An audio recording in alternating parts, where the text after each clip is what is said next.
My name is Helen Owor. I'm a nutritionist, Jacaranda Maternity Hospital. Welcome to our live. So today we are going to talk about nutrition during pregnancy. Proper nutrition is very essential for a pregnant mother because we need optimal growth of the fetus and of course the reserves for the mother even after the baby has come. So today I'm going to address a few topics or rather questions that are the most common ones in the clinic. Number one, what foods should I eat during pregnancy? So nowadays we don't talk about the balanced diet the way we used to talk about carbohydrates, protein, and vitamins. These days we have a breakdown. The major nutrients are further broken down into 7 food groups. Number one, we have the starchy tubers and grains. Number 2, we have pulses and legumes. Number 3, we have nuts and seeds. Number 4, we have milk and dairy. And then we have meat and meat products. We also have fruit and vegetables. So those are 8 major food groups. So for a pregnant mother, at least by the end of the day, you're supposed to incorporate the 5 major food groups in your diet. And we break them down because each food has a purpose in the body. Let's say, for example, when you're talking about proteins, the baby needs them for growth and development, and the mother needs them for to boost immunity. Then when we're talking about carbohydrates, the mother needs it for energy. And then when we're also talking about vitamins, that is fruits and vegetables, we need them for protection. So in order to incorporate these major nutrients in your diet, at least we are going to increase our frequency of eating. We are not only going to eat breakfast, lunch, and dinner. We will have breakfast, we will have in-between snack, and then we will have lunch, we will have the afternoon snack, and then we will have dinner. So also, most of the time, pregnant women talk about eating for 2. That is not true because you're only eating for 1. The nutrients that a mother is taking is sufficient to take care of the mother herself and of the fetus, growing fetus. So we are not focusing on the portion of how much food you're serving. We are focusing on the frequency of eating. Then the next topic is which foods should I avoid? So basically, during pregnancy, we need to focus on foods that are nutritious for the body, foods that give us nutrients. And those are the ones that we talked about. So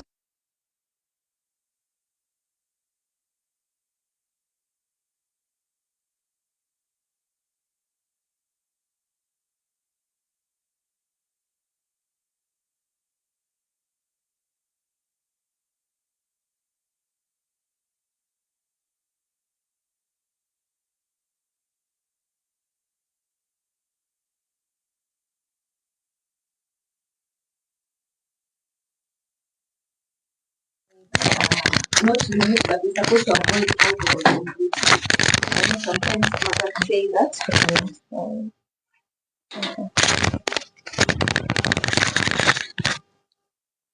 And now, can you hear me? Is it okay? Yeah, so I was talking about which foods should I avoid, and we said that we are only going to focus on foods that are nutritious for both the mother and the baby, and those are the ones that we talked about in our first topic. So the foods that, rather the things that we need to avoid or limit, number 1, we've said junk and carbonated drinks because they are loaded in fats and sugars, and that means less nutrients for the baby and the mother.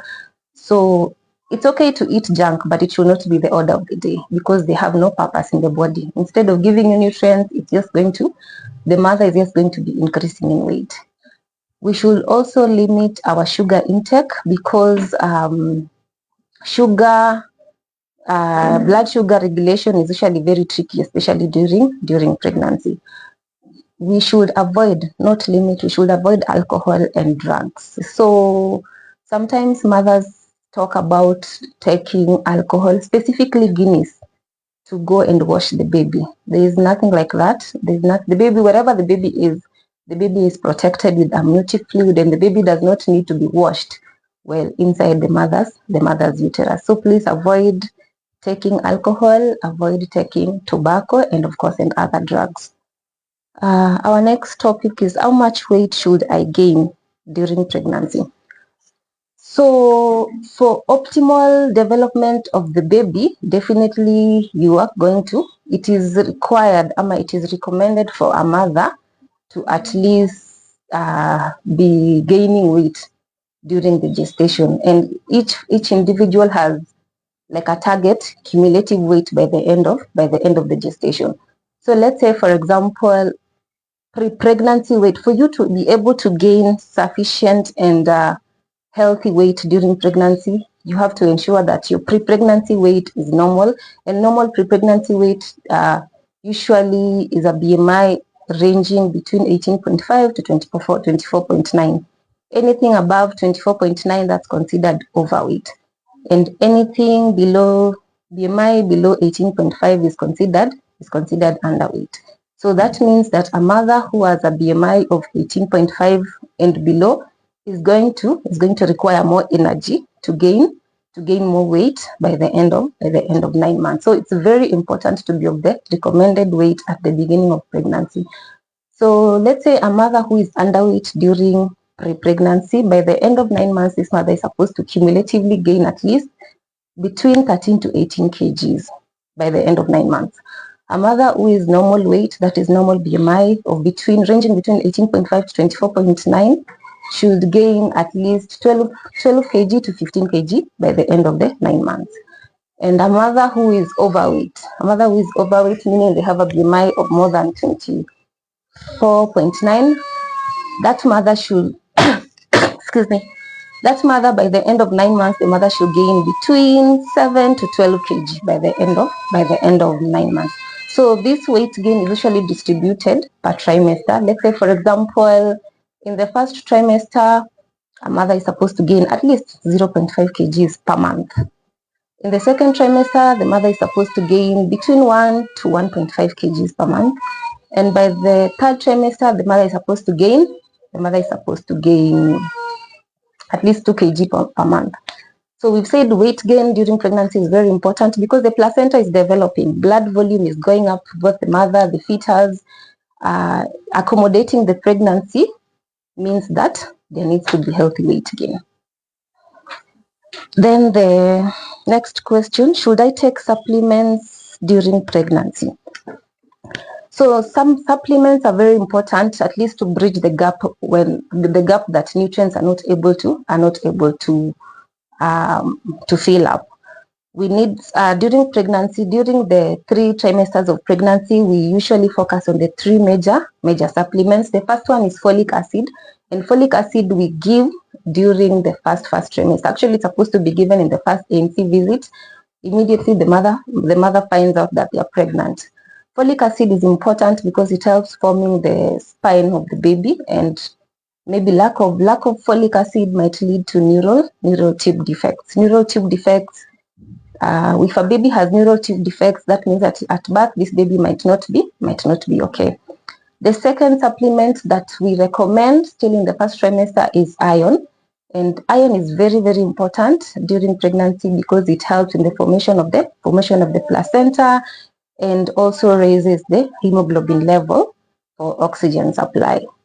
So we also give iron in the first trimester, and lack of iron might lead to maybe maternal anemia or neonatal anemia, and that is not okay. So at least we recommend that by the time the mother is delivering, their HB level is at least 12.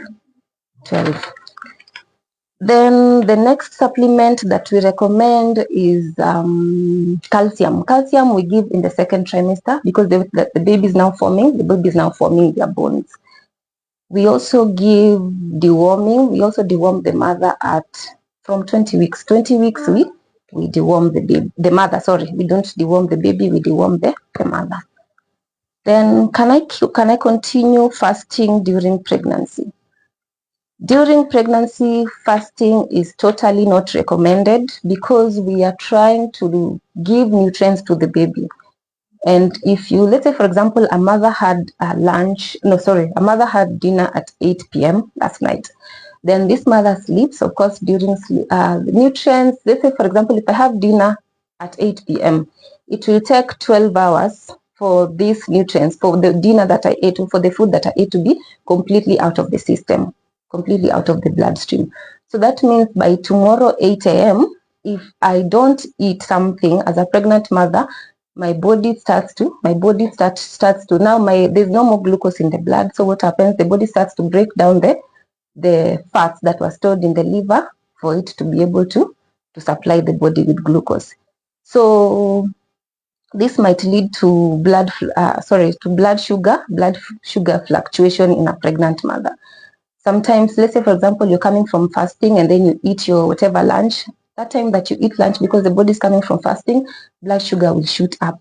And then for the time that you're not eating, blood sugar will be down. So that means that when blood sugar is up, it must be messing also with the blood pressure. And then for the time that the blood sugar is down, it's also not okay. So blood sugar fluctuation and blood sugar is not okay, especially for a mother who has some complications like gestational diabetes. And then also fasting. If a mother is fasting, that means that the baby is not getting the nutrients that the baby is standard nutrients that the baby is not getting. So development or growth rate of this baby is always going to be low and might also lead to low birth weight of the baby. Fasting can also make the mother go into labor before time, and definitely that's a preterm baby, and preterm baby care for preterm baby is not the same as caring for a normal size baby. So fasting is completely not recommended during pregnancy or during lactation. Then hydration. Water is the most important during pregnancy, because we need circulation, we need blood circulation, we need circulation of nutrients, we need bodily functions like digestion, absorption needs water, we need regulation of body temperature, and then also we need to prevent things like UTI. So by the end of the day, a pregnant mother should be able to take at least 2 to 2.5 liters of water per day. And when you're taking your drinking water, it is not recommended that you add glucose to water. In case you're not able to take plain water because of maybe complications, or maybe you're just not in the moods to drink water, do not add glucose. But what you can do, you can maybe flavor the water with like lemon or cucumbers or whatever it is that will make you be able to take water, but with 0 calories. 0 calorie addition. During pregnancy, there are complications like not dehydration. There are complications like heartburn. There are complications like constipation. So for constipation, it just means that the bodily functions has changed, digestion, absorption, because your basal metabolic rate has changed. So for constipation, maybe you just need to increase your hydration once again, and then focus on fruits and vegetables and whole meals. So about fruits, let's say for example, today I'm taking fruit juice. Tomorrow I might need to take the fruit as a whole, because when I juice it out, that means I've broken down the fiber, and now I'm just getting the juice out of it. But if I eat a whole fruit, let's say for example an apple, that means I'm getting my fiber while still intact. And fiber is the most important thing when it comes to constipation, bowel movement, that is. For vegetables, it's important to take vegetables, and let's say for example, you can take for vegetables, the only thing that you can take as much as you want, but we recommend that you do more greens than the cabbages, because more greens are more loaded with nutrients when it comes to pregnancy. So not cabbages all the day. Most of the time, do greens. Don't overcook your greens. Don't add cream to your greens, cream or milk, because it affects the absorption of some of the nutrients that we are targeting during pregnancy. And then heartburn. So heartburn is also one of the complications that comes with pregnancy, and especially when you're eating certain foods. So unfortunately, heartburn is not able to just go away. It might go away maybe after the baby is born. So what you can do is just to simply look at how to manage heartburn. And management of heartburn, number one, maybe try to avoid the foods that are making you that are giving you the mchomeko. Let's say, for example, if you're not able to eat green grams, but you're able to eat beans, it's still okay because they serve the same purpose in the body. Number two, avoid spicy foods. Spicy foods are foods cooked with spices like curry powder, masala, those ones. And consider more natural spices, because spices are going to make the heartburn worse. And then we are also supposed to, if you know you have heartburn, you need to go easy on staying hungry for a very long time. So increase your frequency of eating and don't increase the portion sizes. Kidogo kidogo lakini mara mingi kwa siku.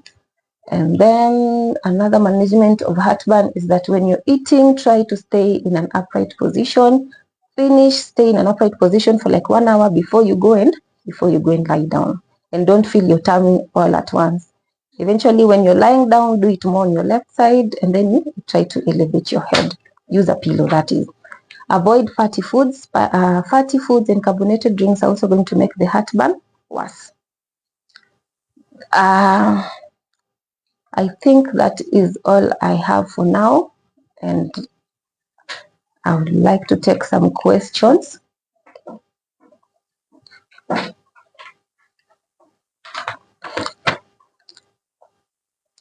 So one of the questions is myth or true. Do I really need to eat for two? Oh, so now we've said that the only thing that we are doing is that we are increasing our frequency of eating. We are not increasing our portion sizes. When people say that you need to eat for two, that is going to affect the weight gain. And we've also seen that healthy weight gain is very important during pregnancy. But if you end up eating for two, that means that the rate of your weight gain is going to go higher than expected. So no, it's not true that you need to eat for two. You're just eating for yourself, and the baby will take the required nutrients through the placenta to take for themselves. So increase your frequency of eating, do not increase the portion sizes, and you're not eating for two. The next question, is it true pineapples during pregnancy are bad? So pineapples have an enzyme called bromelain, and bromelain, it is not really documented that pineapple is bad during pregnancy. It is something that is still under research. But currently, you can have your pineapples, especially if your blood sugar is fine. Pineapple is one of the good fruits that you need. Another thing, I hear people saying that during pregnancy you need to eat pineapples, dates, okra water to make labor easy. That is not true. Food has absolutely nothing to do with labor. When you're eating food, the baby is just getting the nutrients. And when we eat food, we are targeting nutrients, and we are not targeting anything to do with labor or delivery. So it's okay to eat your pineapples, and do not eat certain foods when you're targeting them to make labor easy or targeting them to make labor come soon or something like that. So you can eat whatever food you want as long as it is a good source of nutrients. The next question, do I really need to take prenatal vitamins? Our grandmothers didn't take them. Why should I? Prenatal vitamins, I'm guessing these are the supplements that we have talked about. So, well, everything has changed. So the way our agenda or WHO's agenda is to reduce the maternal and infant mortality and growth defects. So we need a healthy pregnancy. We need a healthy baby at the end of the gestation. So that means that if it was okay, we will just eat the food, and the food will be okay until the baby comes. But we realize that the quantities that we require, let's say for example iron, the quantity of iron that a pregnant mother requires during the gestation is more than a normal person who's not pregnant requires. And that is why, as much as we eat food, we cannot have enough food that is going to make up for the iron that you're going to need during pregnancy. And that is why we give the supplements. Supplements are also better because the rate of their absorption is usually higher than, say for example, if you eat if you eat iron and if you eat maybe liver and then someone else takes the iron supplements, the rate of absorption of the iron supplement is usually higher than the rate of absorption of the liver, the food that you have eaten. So yes, it is important to take your supplements or vitamins during pregnancy, and we are not going to say that our grandmothers didn't take them, because the current lifestyle is not the same as the lifestyle that our parents or our grandmothers lived. Does GDM end during delivery? So GDM, basically GDM is gestational diabetes. When we get pregnant, our placenta starts overworking to support the pregnancy, and when the placenta is working, it tends to secrete some pregnancy hormones. The pregnancy hormones is supposed to support the baby. So when someone has gestational diabetes, it means that the pregnancy hormones secreted by the placenta have overpowered the insulin that is supposed to regulate blood sugar. So that is why now your insulin is not able to function properly. The difference between gestational diabetes and diabetes type 2 is that diabetes type 2 means that your insulin is impaired, but gestational diabetes means that your insulin is inactivated by the pregnancy hormones. So if managed properly during pregnancy and with diet most of the time, if not possible, then we go to medication. If managed properly during pregnancy, after the baby is born, the placenta is usually removed, and then after a few weeks later, there is normal functions of the after the placenta is removed, the hormonal balance comes back to normal. That means that the placenta the insulin that was inactivated can now come back and keep regulating blood sugar. So if managed properly during pregnancy, yes, gestational diabetes can end after delivery, but you need like a 6-week review by the gyna to tell you that it is now okay. It is important to manage your blood sugar and weight even after delivery, because there are certain risks that lead to gestational diabetes, and one of the risks is maybe diabetes type 2 from maybe there's a member of your family who maybe had diabetes type 2. So if someone has gestational diabetes, it's very important, even after managing it during pregnancy, it's very important to continue with the management, or rather with the prevention, just in case maybe it can come back later. But after delivery for the baby, as long as the baby is fine, the mother is now the one who should maybe continue monitoring, just in case. So for gestational diabetes is that one, we also check the pregnancy weight and weight during. We make sure that the weight is healthy throughout pregnancy. Any other question? Can I be vegan while pregnant? So yes, you can. You can be vegan during pregnancy, but we have certain nutrients like vitamin B12 that are only available in animal products. So if you're vegan, maybe just generally, then it's okay. But if you're vegan during pregnancy, then that might mean that you might need supplement of vitamin B12, because that nutrient is only available in animal proteins.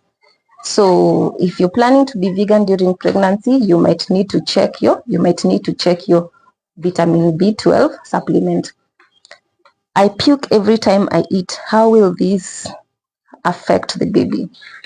So pregnancy, once again, is especially in the first trimester, we have cravings and aversions, we have morning sickness.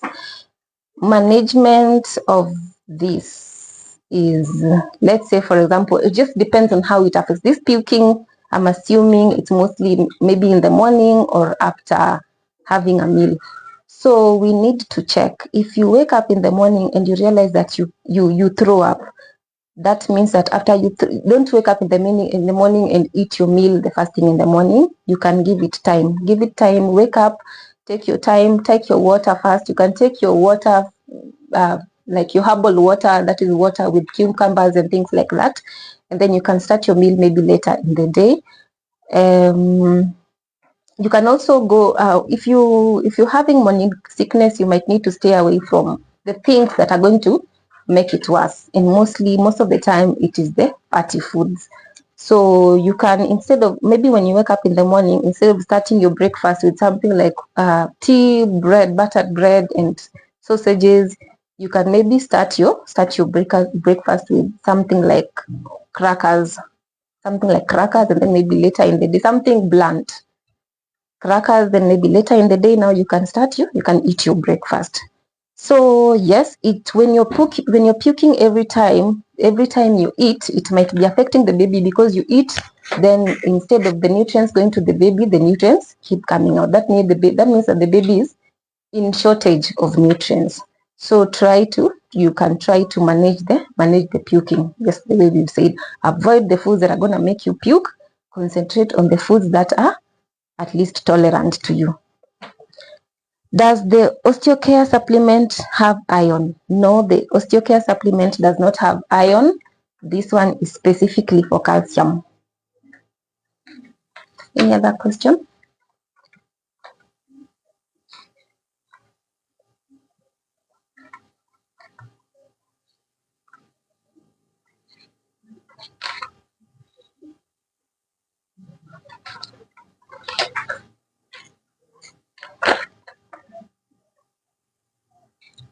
Someone is saying, I'm craving stones, soil. Is this bad for the baby?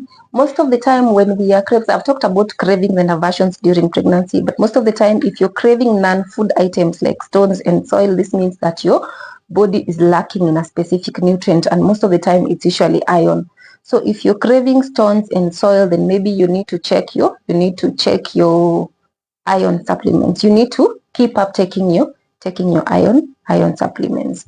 Yes, this is not okay, because when you're eating stones and soil, you might be messing up with your bowel movement.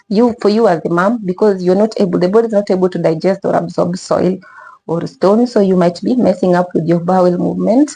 And then for the baby, instead of the baby is expecting nutrients, but the baby ends up getting soil, that is not a nutrient, so that is not okay for the baby. When you're craving things that are non-food, you need to make sure that you're taking your supplements the right way, and all of them. I'm 12 weeks and I have no cravings. I'm worried. Pregnancy is different for each individual. There is someone who's going to get pregnant, and throughout the pregnancy, they're going to have maybe hyperemesis, or there's someone else who throughout the pregnancy, they're just going to be fine. And so each person experiences pregnancy in a different way. If you have no cravings, that's okay, and lucky for you. If you have cravings, just try to address them the way we've said. My blood levels are low, 10, and at 22 weeks, I take my daily supplements. What could the issue be? So we said supplements are only supposed to bridge the gap that the nutrients are not able to maybe fill. So you might be taking your supplements, but maybe you're not taking your foods that are rich in iron.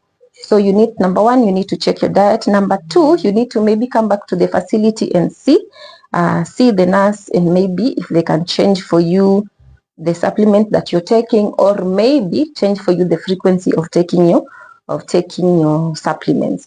So foods that are rich in iron, number one, you might need to focus on red meat or liver, organ meat generally. Beans, green grams are good in iron. Once you take the iron, you also need vitamin C to come and absorb this iron. So you might need to focus on oranges or pineapples, lemons, and the yellow bell peppers, the colorful bell peppers. Those ones are also very good in vitamin C. So let's say, for example, you wake up in the morning, your breakfast can be something like, it can even be leftover food from yesterday. That's still okay as an option for breakfast. Or it can be maybe tea, nduma, and an egg. For your mid-morning snack, you can take a fruit. Lunch, you can take something like rice, beans, and vegetables. Afternoon, you can make your vegetable salad that has the bell peppers, because actually the colorful bell peppers are higher in vitamin C than the oranges and lemon. And then for dinner, you can take something like ugali, beef, and beef and vegetables. So make sure that at least 2 of your 3 meals have a source of iron and vitamin C to curb that.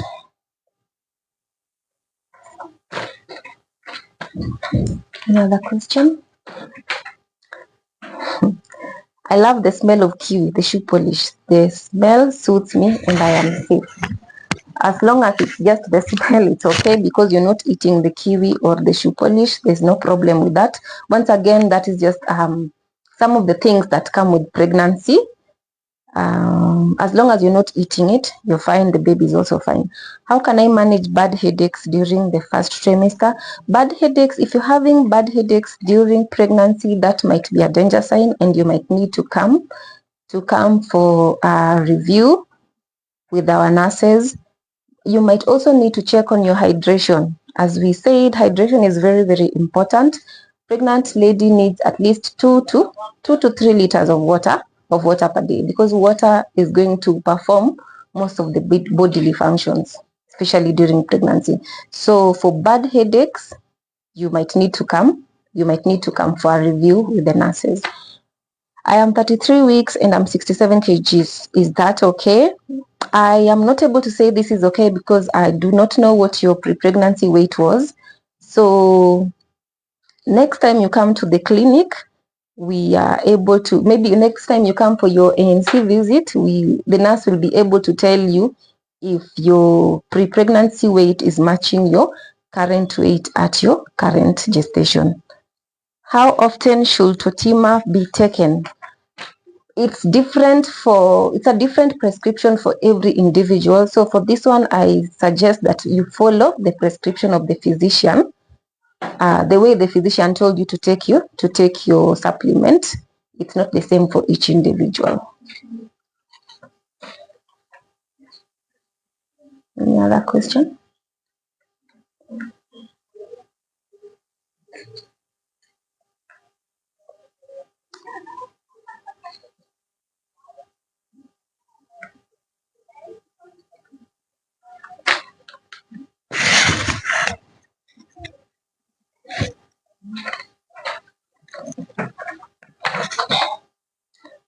I'm in the 8th month and I'm 59 kgs. Is that okay? Once again, I'm not able to determine if it's okay, if your current weight is okay, if I did not know what your pre-pregnancy weight is. So in your next clinic, the nurse will tell you what your BMI is, and if it's a healthy BMI, or if it's a little high, or if it's a little low, and then we will find an intervention thereafter. Are gummies a good alternative? I can't take tablets. So this might also be dependent on what your current HB is. If you opt for the gummies, then maybe before you opt for the gummies, you might need to come for a prescription of the supplement. If the nurse tells you that the gummy alternative is okay, then you're good to go. But first of all, before you decide on the gummies by yourself, you need a review. You need a review to see what your current stores are.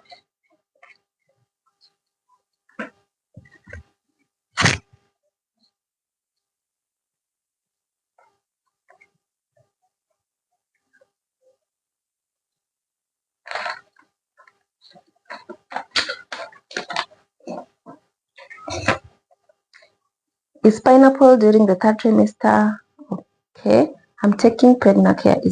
Is pineapple okay during the 3rd trimester? Pineapple, we said, is okay during all trimesters, but we said everything is in moderation, and pineapple is only okay if you are not a gestational diabetes mom, because for gestational diabetes, we have a whole other different meal plan of the food that they can take, the fruits that they can take, and the fruits that they need to avoid. But if your blood sugar is fine, if you're not just a complication, if you don't have any complication with your pregnancy in terms of blood sugar, then pineapple is okay during the 1st or the 2nd or the 3rd trimester. If I'm taking Pregnacare, is there need for other supplements? As we said, supplements are usually prescriptions. And the prescriptions are usually based on the tests. So if you're taking Pregnacare usually has iron and maybe folic acid, but remember, we are still supposed to take calcium. So calcium is not in Pregnacare, neither is it in Pregnacare Plus. You still need, this is not sufficient. You need to talk to your, in your ANC visit, you need to talk to your nurse to prescribe for you the recommended supplements.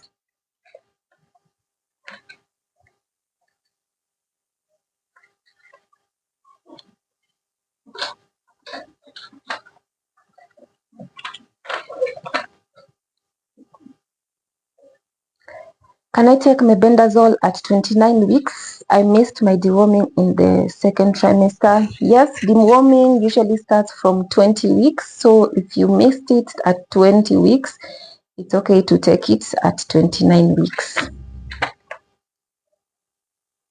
But it's not okay to not take your supplements. It is not okay to not take your deworming. And the supplement like calcium, even after the baby comes, it's okay to, if say for example, if you still have your stores of both calcium and iron, even after delivery, it's okay to continue taking them, because at delivery, of course, we're going to lose a lot of blood. So if you still have if you still have surplus supplements of iron, it's okay to keep taking them. If you still at delivery, you still have surplus of calcium, it's also okay to take them, because once the baby has been delivered, the baby usually takes the mother's stores of nutrients or supplements. So it's okay to continue with these supplements at least after delivery until you feel you're fine. There's nothing wrong with that.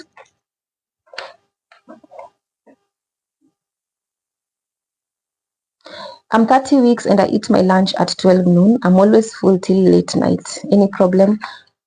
Once again, during pregnancy, our metabolic rate, sometimes for some people it goes up, for some people it slows down.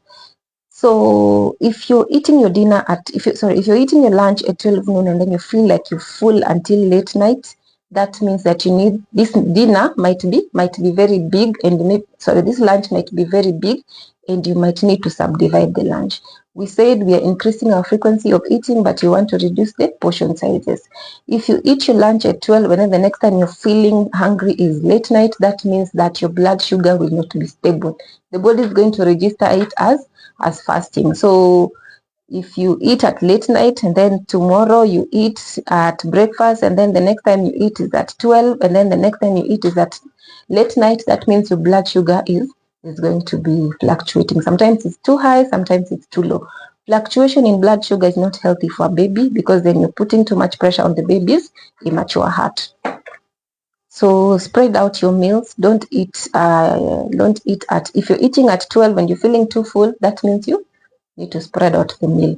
Break it down. You can eat it twice. You can eat it at 12 and another portion at 2:30. That's still okay. But not all at once. That will make you be full until midnight. That is not okay.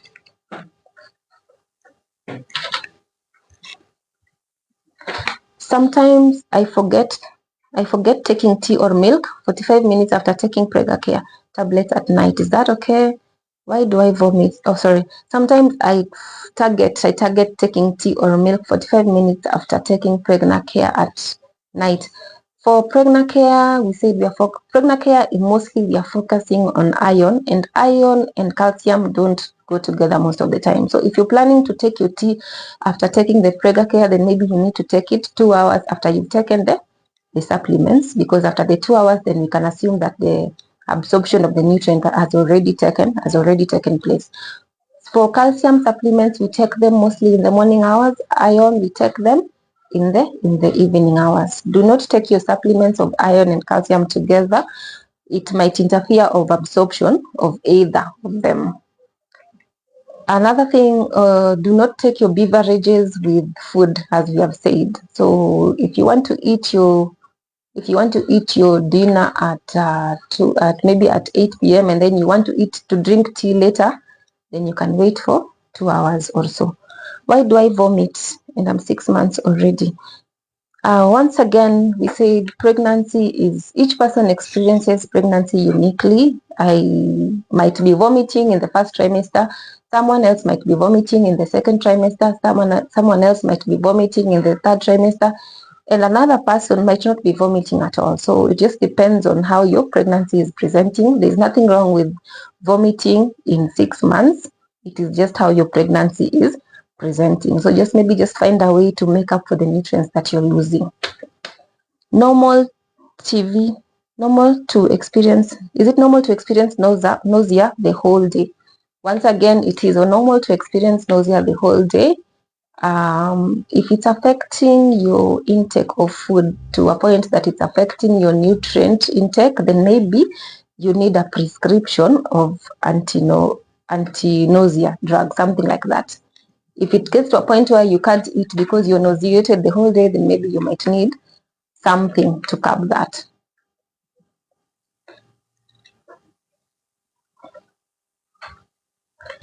The mebendazole, should I take only 1 tablet or the 4 in the pack?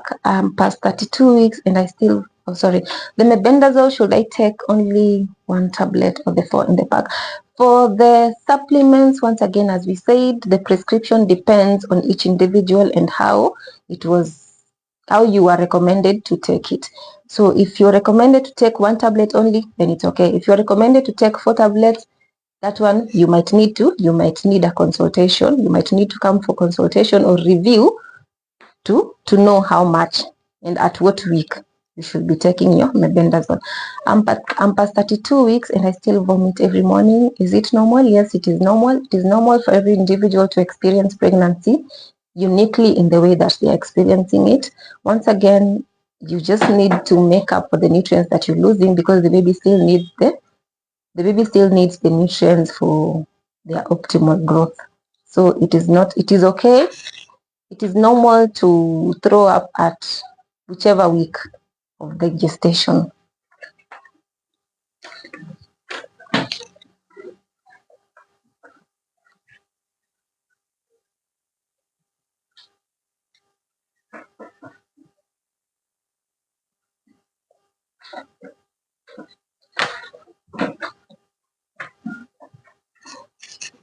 Clinics. So I think that's the end of our live, or rather the end of our questions.